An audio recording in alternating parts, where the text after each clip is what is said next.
Okay, we're back without Marjorie Taylor Greene. You all ran her off. She's gone. Yeah. Why'd you do that? She's gone. So we'll take your calls or comments or whatever you got to say, but she left.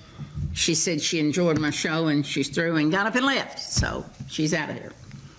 Nothing I can do about that, okay? So that was a local talk show on UCTV in North Georgia. So this is right after Representative Marjorie Taylor Greene was sitting down for quite some time, actually, to, answer questions from callers, and then suddenly got up and left. Oh, interesting. So again, I told you that she sat down for some questions for nearly an hour. I watched pretty much the whole thing. And some of those questions were easy. She had some fans that called in, and she had some detractors that called in. But nonetheless, she decided to disappear during a commercial break. Basically unannounced. Like, oh, no, by the way, gotta go. Gotta go. That's a bit odd. It's not like Marjorie Greene has anything to do. She doesn't have any committee assignments. She, the party is not in control of any of the branches of government at this point. So what does she have to do? Honestly, what does she do other than do her own podcast and go around saying insane things on other people's shows? What was the rush? Weird. Well, that said, maybe it might have been some of the pushback from Georgia voters. I'm going to show you some of that. Calling January 6th a riot. That was an attempt to overthrow the government. And also, you was right in the middle of it. You texted Kelly Leffer, you texted Meadows. You was all in the middle of that.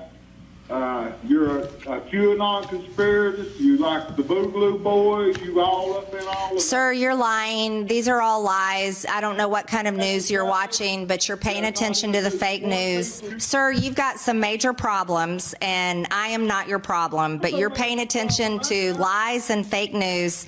None of this is true. fake news. Yep, you're fake news. You're blaming this all on the women.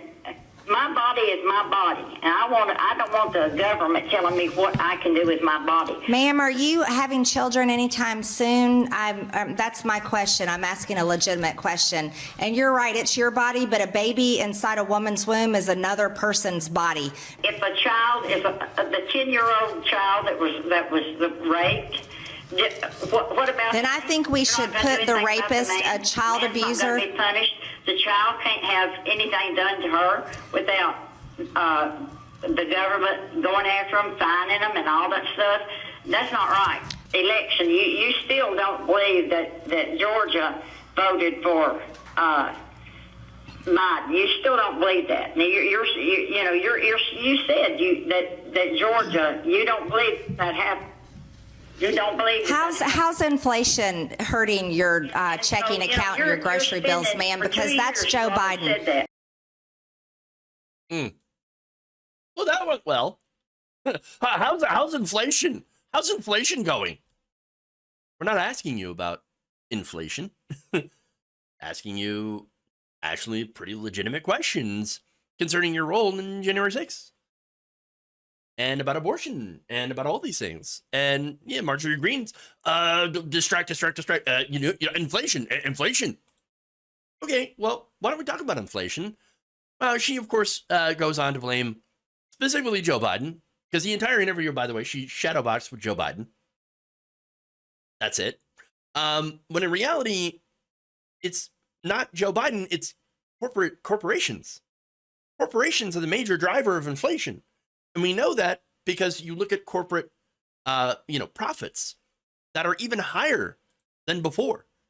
They have taken advantage of inflation or inflationary fears and have said, and by the way, there is inflation in prices and like materials and things, but they have jacked the price up far beyond that. Because again, if they didn't jack their prices up and blame inflation, well, they would have also they would also have increased their costs and have eaten that increase. Instead, they increased their profit margins by a lot. In fact, a lot of the CEOs in their earnings calls have admitted inflation is great for us because we can use it to our advantage to make even more profits.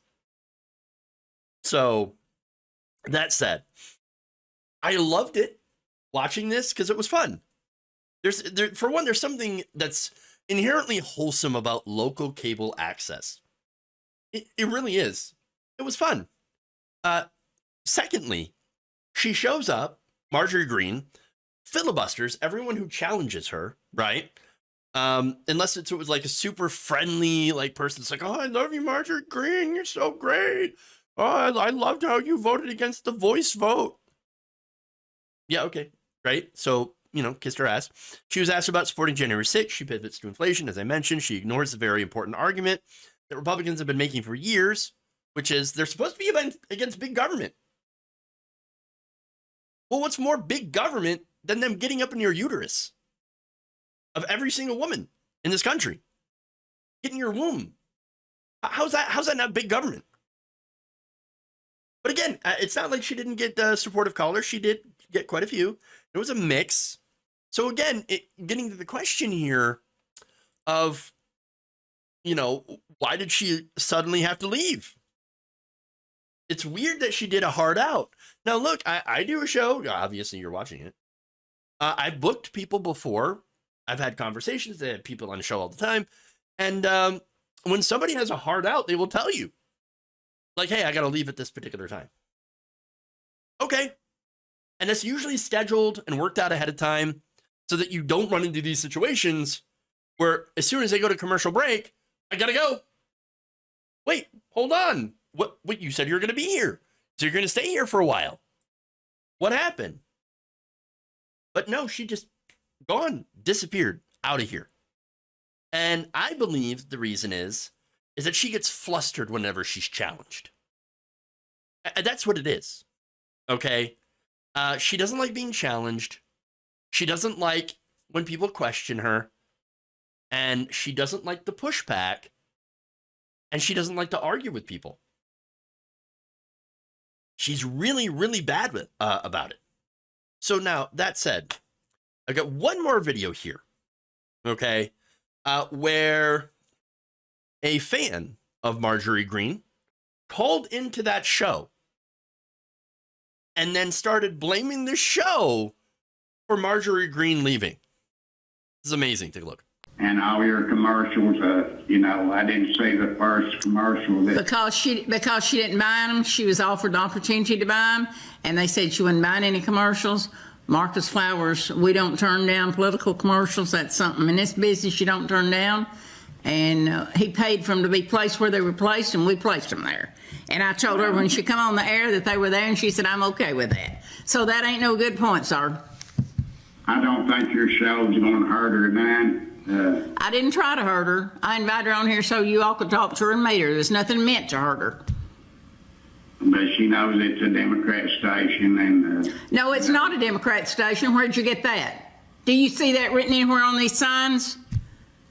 Where is it? Where is it? I just know how your attitude has been. Let me tell you about your attitude. This is not a Democratic station, and I'm like Marjorie Taylor Greene, and you're lying. No, you're lying. Okay, let him talk. Let him talk. He's got so much he's got to say. You open your mouth. Oh, good night to you. Thank you. I hope you have a good night's sleep. You'll get over it. Caller, go ahead. Again, wholesome. I don't know why, but telling that guy off was awesome. Just the way. I hope you have a good night, sir. You'll get over it. Too much fun. Now, look, the argument that he was trying to raise there, one of many, is like, oh, I can't believe you would show ads from Marcus Flowers. And again, I watched that, and Marcus Flowers had ads. Wow, political advertising. And that's actually really smart of the Flowers campaign, putting those ads in there at really key points. But as she said, hey, you don't turn down ads in this business, and I totally understand. And they asked, hey, Marge, do you want to put your own ads in there? She said, no, it's fine. So, wait, that's her decision. She decided not to advertise herself, not to run any of her ads. So what's your problem? The Democrat station. Wait, Democrat station for inviting Marjorie Greene, asking her questions, letting people who are her own supporters, who did call in, and supporters of Flower, allowing people to call in to have an open conversation. I thought that was supposed to be free speech. I thought that was supposed to be a free exchange of ideas. I thought right-wingers loved that. I thought they were in support of, so it's supposed to be supporting, like, oh yeah, no, we hear all perspectives here. No, it turns out they just wanted a safe space. That's what this guy wanted. This is somebody who wants a safe space. And Marjorie Greene, upon realizing, not a safe space, I gotta go. How dare you ask me any questions and allow, and by the way, they allowed her to talk. Again, if you listen to the whole thing, she goes on and on and on, talking over callers consistently, and even the host. But I thought it was supposed to be Democrats that are silencing conservatives. No, not at all. Not at all. But again, if you're a right-winger, we get your story straight. Either you're a victim and everything is unfair, and Democrats are ruling everything, or the other side is weak and feckless. What is it? Get your story straight. I can guarantee I'll never receive a straight answer. I'll receive about 14 different answers and then get called a libtard.